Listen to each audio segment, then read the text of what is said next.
Hello students, आप सब कैसे हैं। तो मैं मॉडल कोड ऑफ कंडक्ट के बारे में आज हम बात करने वाले हैं। इससे पहले हमने हिंदी में ये वीडियो बनाई थी मॉडल कोड ऑफ कंडक्ट। तो आज हम इसी को इंग्लिश में मैं इस वीडियो को ट्रांसफ़र करने जा रही हूँ। तो देखते हैं मॉडल कोड ऑफ कंडक्ट होता क्या है। तो यहाँ देखिए, election commission of India model code of conduct for the guidance of the political parties and candidates. यहाँ पर क्या होता है कि जो इंडियन पार्टी है, देखो हर जगह होता है मॉडल कोड ऑफ कंडक्ट। मैंने जैसे कि जो बताया था जैसे आपको कि भाई जब इलेक्शन स्टार्ट होते हैं, जब डेट अनाउंस होती है इलेक्शंस की, तभी से model code of conduct start हो जाता है और जब तक इलेक्शन की गिनती ख़त्म होती है, उसका पूरा प्रोसीजर कंप्लीट होता है, तब तक जो मॉडल कोड ऑफ कंडक्ट है वो लगा रहता है। तो यहाँ देखिए कुछ गाइडेंस है, कुछ क्या होता है, क्या इसमें होता है, क्या रूल्स एंड रेगुलेशंस होते हैं, किसको क्या करना होता है, क्या नहीं करना होता है, उसके बारे में यहाँ पर दिया हुआ है। ये फर्स्ट पॉइंट है, देखो जनरल कंडक्ट क्या होता है। यहाँ पर देखिए, no party of candidate shall indulge in any activity which may aggravate existing differences or creative mutual hatred or cases tension between different castes and communities, religious and injustice। क्या होता है, देखिए हिंदी ये इंग्लिश में मैंने रीड करके मैं इसको हिंदी में एक्सप्लेन करती हूँ। होता क्या है कि भाई जो पार्टीज़ होती हैं वो ना जो धर्म के नाम पर, रिलीजन के नाम पर, जो कम्युनिटीज़ को ना एक कई बार क्या होता है, जब भाषण देते हैं नेता होते हैं, जो मिनिस्टर्स होते हैं, जो टू बीइंग मिनिस्टर्स होते हैं, वो इस चीज़ का फ़ायदा उठाकर लोगों को भड़का कर अपने फेवर में करके वोटिंग वगैरह लेने की कोशिश करते हैं। तो इस दौरान इस चीज़ का मतलब डिक्लाइन किया जाता है कि आप इस चीज़ को नहीं कर सकते। नेक्स्ट वन क्या कहता है, क्रिटिसिज्म ऑफ अदर पार्टीज़। देखिए यहाँ पर कह रहा है, when made shall be confined to their policies and programs, past records and work। क्या होता है कि भाई आप किसी पार्टी का क्रिटिसिज्म, उसकी आलोचना नहीं कर सकते, ठीक है। Parties and candidates shall refrain from criticism of all aspects of private life not connected with the public activities of the leaders of workers of other parties, ठीक है। यहाँ पर कह रहा है कि भाई जो प्राइवेट लाइफ होती है या उसका क्रिटिसिज्म, उसके जो भी पर्सनलाइजेशन होता है, आप उसको पब्लिकली उसको क्रिटिसाइज नहीं कर सकते हैं। नेक्स्ट वन क्या कह रहा है, क्रिटिसिज्म ऑफ अदर पार्टीज और their workers based on unverified allegations और डिस्टॉर्शन शैल बी अवॉइडेड। इन सब चीज़ों का अवॉइड करना बहुत ज़्यादा ज़रूरी होता है। नेक्स्ट वन क्या, देखिए यहाँ पर एक चीज़ और मैं बताना चाहूँगी, अगर कोई भी पार्टी या कोई भी जो इलेक्शंस के अंदर जो भी व्यक्ति या जो भी पार्टी खड़ी है, वो इसको अभी अगर नहीं करती है, तो इसके लिए कुछ पनिशमेंट्स भी होती हैं जो गवर्नमेंट, जो इलेक्शन कमीशन जो होता है, वो इस चीज़ को देता है। नेक्स्ट क्या कह रहा है, there shall be no appeal to caste or communal feelings for securing votes, mosques, churches, temples or other places of worship shall not be used for as forum for elections propaganda sorry। तो यहाँ पर क्या रहे कि आप इन चीज़ों का use नहीं कर सकते हैं, किसी की फीलिंग्स के साथ आप खिलवाड़ नहीं कर सकते हैं, कम्युनल धर्म के नाम पर वोटिंग नहीं मांग सकते हैं। नेक्स्ट क्या कह रहा है, 4 पॉइंट है, all parties and candidate shall avoid purposefully क्या होता है, all activities which are corrupt parties and offence under the election law such as bribing of voters, intimidation of voters, impressions of voters, convincing within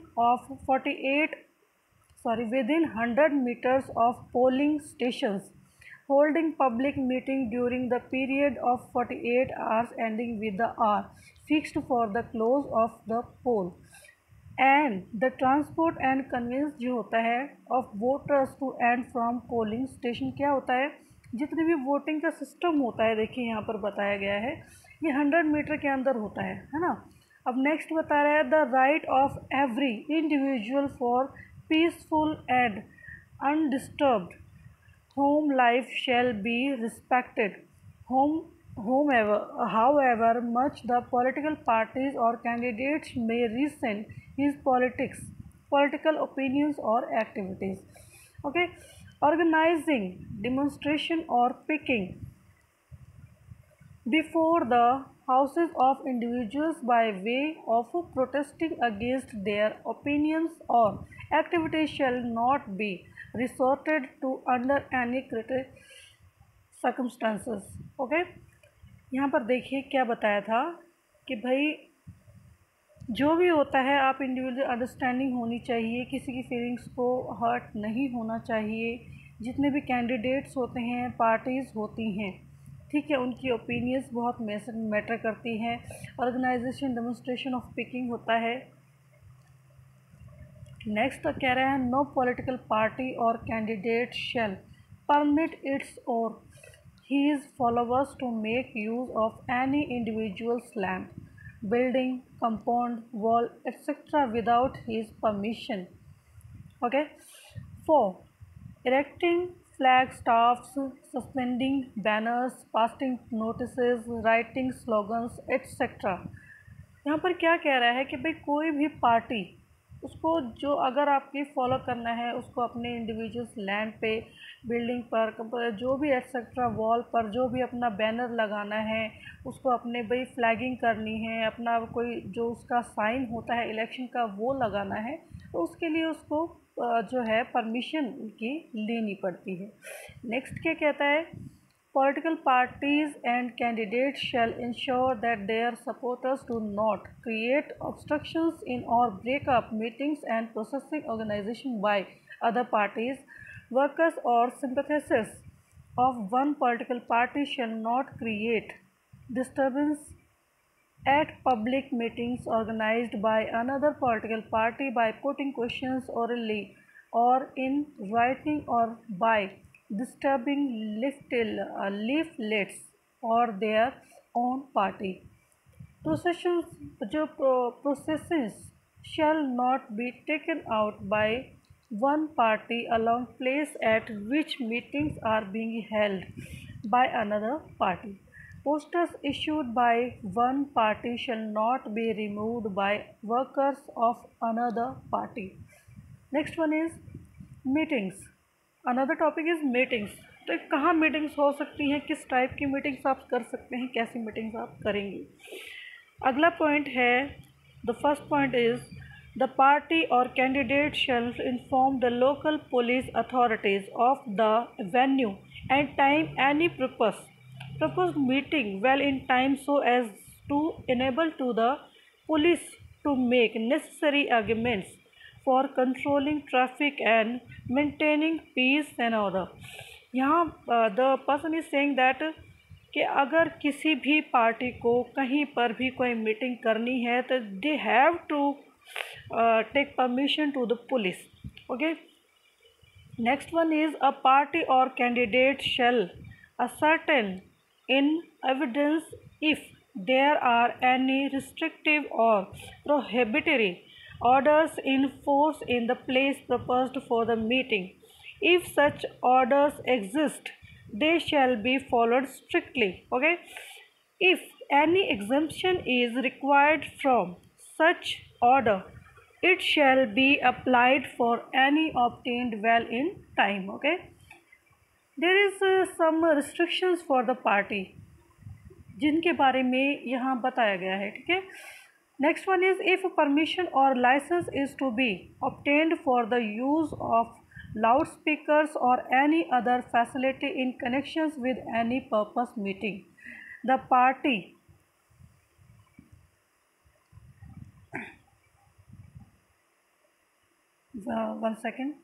the party or candidate shall apply to the authority concerned well in advance and obtain such permission or license. देखिए किसी भी party को elections के जब specially ये उस time की बारे में बात हो रही है जब the model code of conduct लग जाता है, उस दौरान किसी भी पार्टी को कुछ भी एक्टिविटीज़ करनी है तो उसके लिए ये कुछ रिस्ट्रिक्शंस, कुछ रूल्स एंड रेगुलेशंस यहाँ पर दिए गए हैं कि आप लोग कैसे और क्या और किस तरीके से कर सकते हैं। Fourth point is organisers of a meeting shall invariably seek the assistance of the police on duty for dealing with person disturbing a meeting or otherwise attempting to create discovered. Organizers themselves shall not take action against such person. Okay. Next जो third point है वो processions होते हैं। Processions में क्या बता रहे हैं? अ पार्टी और candidate organising a procession shall decide beforehand the time and place of the starting of the procession, the route to be followed and the time and place at which the procession will terminate. There shall ordinarily be no deviation from the program. Second one is the organizers shall give advance intimation to the local police authorities of the program so as to enable the latter to make necessary arguments.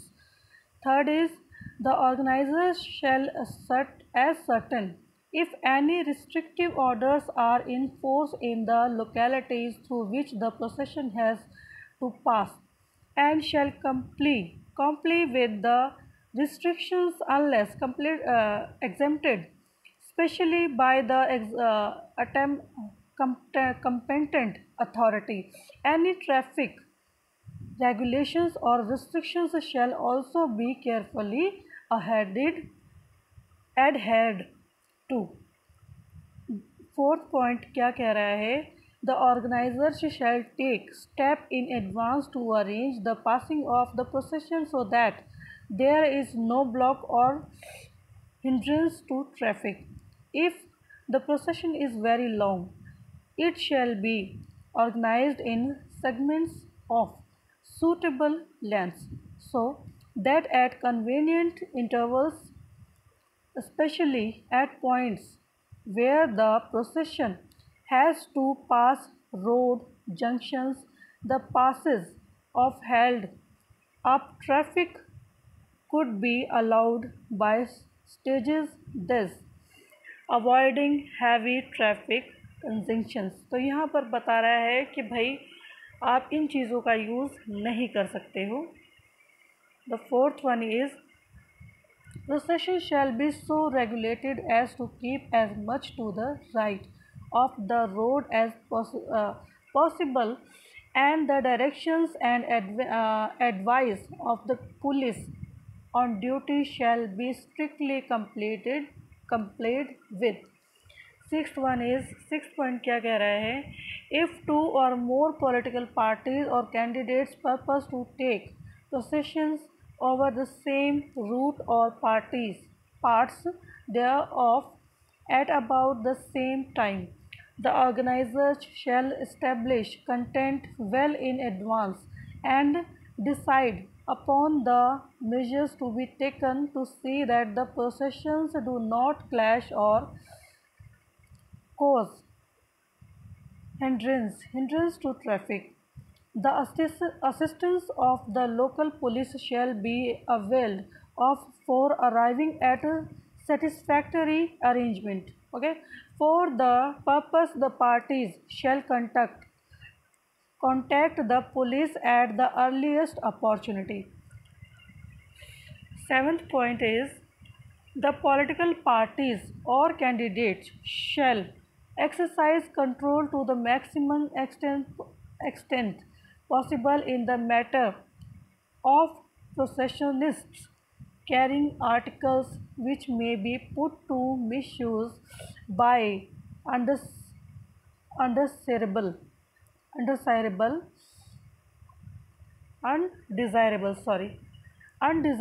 elements, especially in moments of existment. तो यहाँ पर कह रहे हैं कि जो parties हैं, जो पॉलिटिकल पार्टीज़ और कैंडिडेट्स भी जो हैं, ऐसी कोई exercise control to make maximum possible to matter the procession carrying articles, कोई भी आर्टिकल में जो उन्हें छपवाने होते हैं उनका आप मिसयूज़ नहीं कर सकते हैं। अनडिज़ायरेबल एलिमेंट्स स्पेशली जो मूवमेंट ऑफ एक्सीमेंट्स होते हैं उनके लिए आप मिसयूज़ नहीं कर सकते हैं। The carrying of effigies purporting to represent members of the other political parties or their leaders, burning such effigies in public and such other forms demonstration shall not be countenanced by any political party or candidate। आगे देखिए polling day.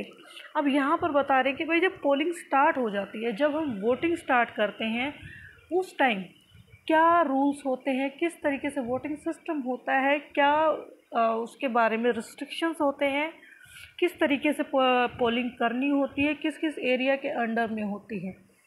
यहाँ देखिए all political parties and candidate shell, क्या करना चाहिए, ठीक है। यहाँ पर कह रहे हैं जितने भी कैंडिडेट्स होते हैं, जितने भी पॉलिटिकल पार्टीज़ होती हैं उन्हें क्या करना चाहिए, व्हाट दे डू और what they do not do.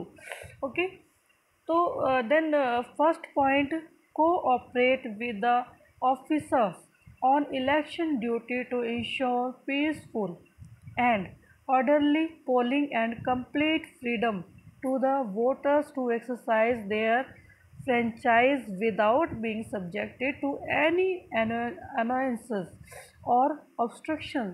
What are they saying? that आप एक पीसफुल पोलिंग कराएं, जितने भी ऑफिसर्स होते हैं उनके साथ एक आप मतलब कोऑपरेट कीजिए, ठीक है। May be you are political leader, may be you are आम आदमी, ठीक है, आप एक आम आदमी भी है, आप पोलिंग करने जा रहे हैं, या आप एक लीडर भी हैं, तब भी जो भी व्यक्ति उस वक्त ऑफिसर वहाँ पर खड़ा है उसके साथ कोऑपरेट कीजिए। एक पीसफुल पोलिंग जो है वो कंप्लीट करवानी होती है। सप्लाई टू देयर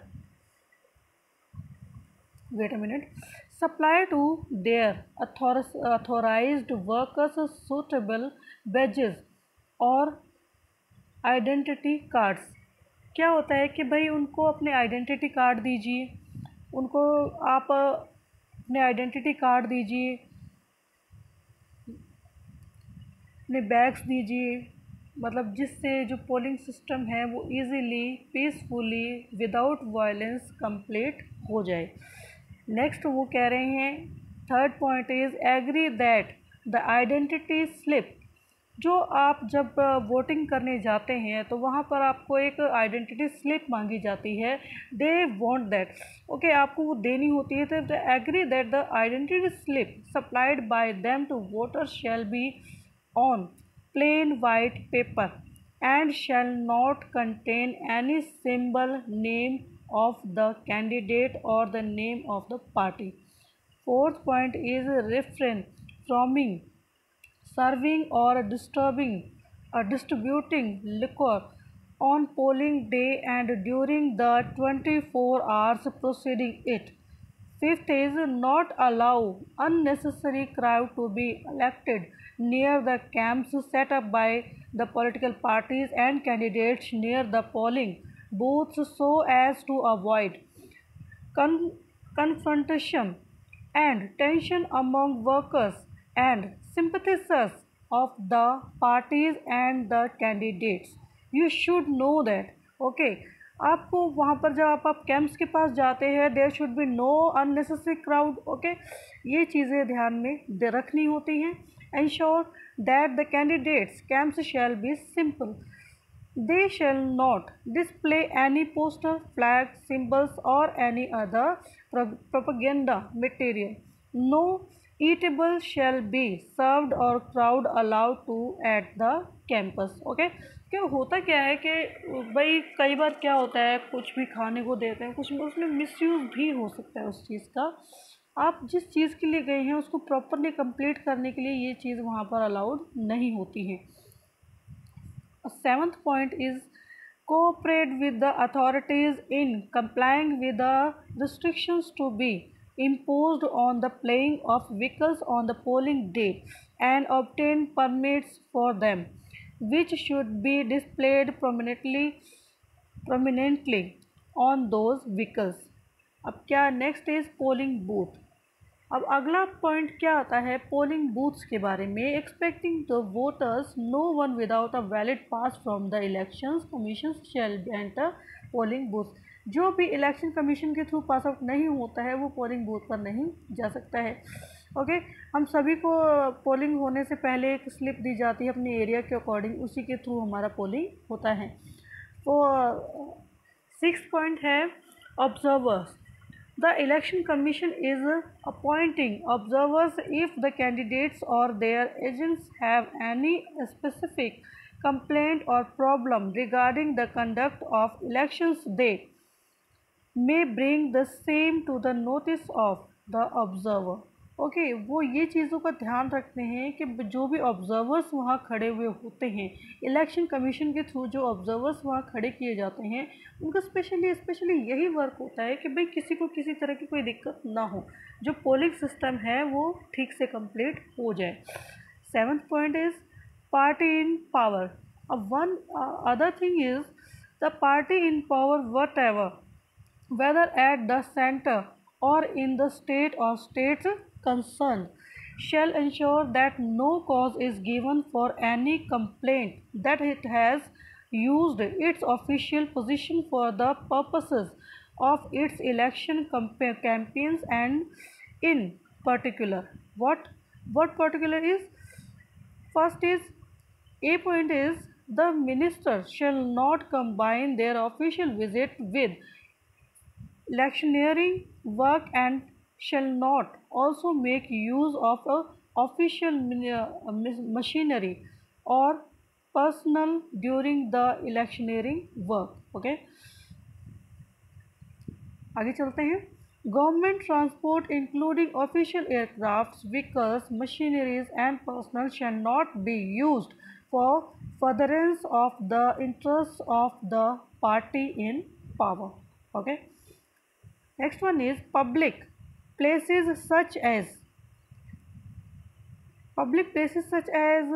मैदान एक्सेट्रा, कोई भी हो सकता है ना, मैदान में होता है, स्कूल्स में भी हो सकता है, और भी बहुत सारे प्लेसेस होते हैं पोलिंग सिस्टम के दौरान। For holding elections meetings and use of helipads for air flights in connections with elections shall not be monopolized by itself. Other parties and candidates shall be allowed the use of such places and facilities on the same terms and candidates on which they are used by the party in power. 3rd point is rest houses, deck बंगलौज जो होते हैं, डाक बंगलौज और other government accommodation shall not be monopolized by the party in power or its candidates, and such accommodation shall be allowed to be used by other parties and candidates in a fair manner, but no party or candidate shall use or be allowed to use such accommodation including permissions appertaining thereto as a campaign office or for holding any public meeting for the purposes of election propaganda. 4th point is issues of advertisement at the cost of public exchequer in the newspaper exchequer in the newspaper and other media, and the misuse of official mass media during the elections periods for partisan coverage of political news and publicly regarding achievements with a view to furthering the prospectus of the party in power shall be scrupulously avoided. So, ministers and other authorities shall not sanction grants, payments or out of discretionary funds. 1 second, hold कीजिएगा. Discretionary funds from the time elections are announced by the commission. जो यहाँ पर है, जो commission है उसके through जो funds हैं वो अनाउंस किए जाते हैं.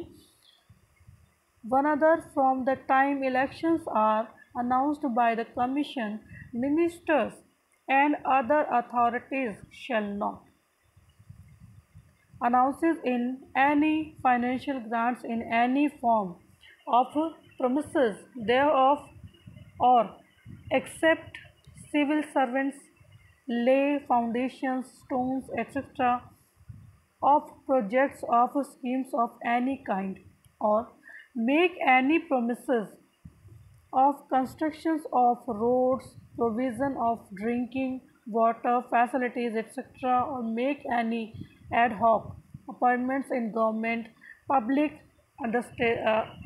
undertakings, etc. What is saying is, which may have the effect of influencing the voters in favor of the party in power. Note is, the commission shall announce the date of any election, which shall be a date ordinarily not more than 3 weeks prior to the date on which the notification is likely to be issued in respect of such elections.